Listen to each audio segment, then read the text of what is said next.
Hi நண்பர்களே,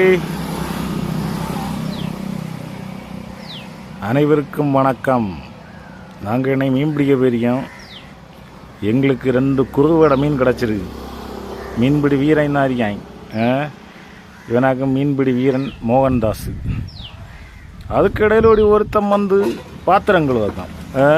இவனையெல்லாம் பிடிச்சி சிலுவையில் என்ன செய்தா இவனையெல்லாம் கொள்ளலாம். அதுக்கடையில் வாஞ்சல்லையா மீன் வெட்டின எங்களை காணுமா? எங்கே நடக்குமா இது? லாஸ்ட்டில் எப்படியா இல்லாமல் பிடிச்சான் ஒரு மீன்.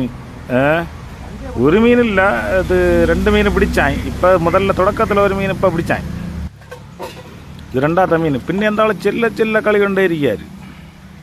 போய் கழுவாதையும் கழுவாதைன்னு என்ன பிறகு என்ன செய்ய அந்த ஆளையெல்லாம் சின்னாலும் கேட்க மாட்டேன். லாஸ்ட்டாக கடைசியில் நமக்கு ஒரு மீன் கிட்டுச்சுன்னா சூப்பர் மீன். இதாகும் எங்கள் ஊரில் செல்லுவனும் குறுவடை என்ன இல்லவனும். உங்கள் ஊரில் என்ன இல்லவனும் மறக்காத கமெண்ட் பண்ணுங்கள் நண்பர்களே.